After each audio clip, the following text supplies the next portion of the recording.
Good morning all students. तो जैसा कि आप सभी जानते हैं, सेवन्थ क्लास आपका चैप्टर चल रहा है साइंस में, जिसका नाम है न्यूट्रिशन इन एनिमल्स। तो आइए इसके अंतर्गत हम पढ़ रहे थे स्मॉल इंटेस्टाइन। स्मॉल इंटेस्टाइन के अंतर्गत मैंने आपको कहाँ तक पढ़ाया था? देखो यहाँ तक पढ़ा दिया था।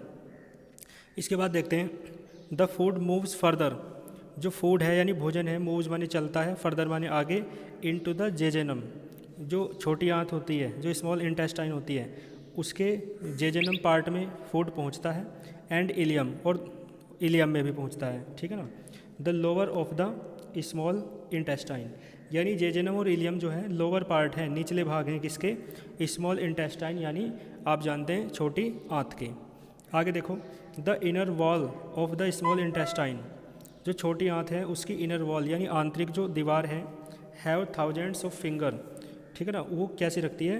थाउजेंड्स यानी हजारों उंगली जैसी आउट ग्रोथ, बाहर निकली हुई रचना रखती है ना। बाहर निकली हुई उंगली जैसी रचनाएं होती हैं हजारों संख्या में, है ना।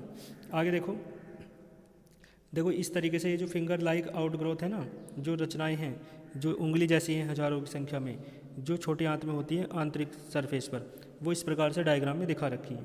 देखो, दीज आर कॉल्ड विली। इन्हें आप क्या कहते हैं? विली कहते हैं। ठीक है। The villi increases the surface area. जो विली हैं वो इंक्रीजेज माने बढ़ाती हैं, द सरफेस एरिया माने उनका जो क्षेत्रफल है ना, area, for absorption of the digested food. अवशोषण, एब्जॉर्प्शन माने क्या होता है? अवशोषण ऑफ डाइजेस्टेड फूड, यानी जो पचा हुआ भोजन है उसे पचाने के लिए, उसे सोखने के लिए जो विली होती हैं वो अपना सरफेस एरिया बढ़ा लेती हैं। ठीक है ना। आगे देखो, पृष्ठ का क्षेत्रफल।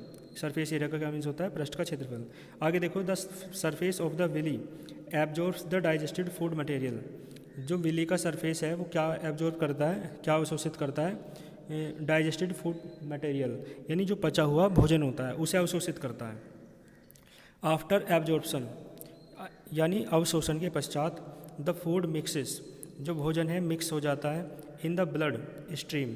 ब्लड स्ट्रीम माने जो रक्त की धारा होती है नसों में, उसमें मिल जाता है। And is carried to all the cells of the body by the blood, और खून के द्वारा, रक्त के द्वारा शरीर की सभी सेल्स माने कोशिकाओं में चला जाता है। देखो, the cells utilise this food. जो कोशिकाएं हैं यूटिलाइज माने प्रयोग करती हैं दिस फूड माने इस भोजन का, टू रिलीज एनर्जी, ऊर्जा को उत्पन्न करने के लिए। ठीक है ना। देखो, इसके बाद है लार्ज इंटेस्टाइन, बड़ी आंत। छोटी आंत होती है, एक बड़ी आंत होती है। The undigested food can not be absorb by the blood. देखो, जो बिना पचा हुआ भोजन होता है, अनडाइजेस्टेड माने जो बिना पचा हुआ भोजन है, कैन नॉट बी एब्जॉर्ब माने नहीं सोखा जाता है या नहीं अवशोषित किया जाता है, बाय द ब्लड, किसके द्वारा? खून के द्वारा, रक्त के द्वारा। एंड इज पास्ट, और क्या है? पास कर दिया जाता है टू द लार्ज इंटेस्टाइन, किसमें? बड़ी आंत में चला जाता है। Which consist of two part. बड़ी आंत के दो भाग होते हैं। पहला क्या है? Initial part is called colon, जो शुरुआती भाग है, प्रारंभिक भाग, उसे आप कोलोन कहते हैं। Which is followed by the rectum, जो रेक्टम से जुड़ा रहता है। ठीक है। आगे देखो, रेक्टम, कोलोन, ये क्या है? इंटरनल पार्ट्स हैं किसके? लार्ज इंटेस्टाइन के। आगे देखो आप, आगे उसने क्या कहा? Large intestine is shorter. जो छोटी आंत होती है, इज शॉर्टर माने वो जो बड़ी आंत होती है वो छोटी होती है। यानी देखो, एक बात ध्यान रखना, छोटी आंत लंबाई में बड़ी होती है, और बड़ी आंत जो है वो छोटी आंत से क्या होती है? छोटी होती है। समझिए आप, दोबारा सुनो। जो छोटी आंत होती है वो लंबाई में बड़ी आंत से बड़ी रहती है ना, और जो बड़ी आंत है वो छोटी आंत से लंबाई में छोटी होती है। ठीक है, ध्यान देना इस बात पे। यानी बड़ी आंत की लंबाई कम होती है और छोटी आंत की लंबाई ज़्यादा होती है। देखो, लार्ज इंटेस्टाइन इज शॉर्टर। जो बड़ी आंत है वो कैसी होती है? छोटी होती है। एंड वाइडर, और चौड़ी होती है, देन स्मॉल इंटेस्टाइन, किसकी तुलना में? छोटी आंत की तुलना में। इट एब्जॉर्ब्स मानी यह अवशोषित करती है वाटर को एब्जॉर्ब करती है, एंड सम साल्ट्स, और कुछ लवणों को, from the undigested food material, जो बिना पचा हुआ भोजन है उससे। ठीक है। The remaining vast passes into the rectum.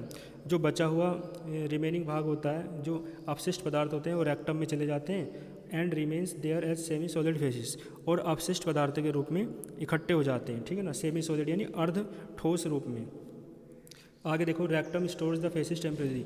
जो रेक्टम है वो कुछ समय के लिए अपशिष्ट पदार्थ को रोक के रखती है और फिर बाहर निकाल देती है। इसका प्रोसेस को आप इजेशन कहते हैं। ठीक है ना। देख लेंगे आप यहाँ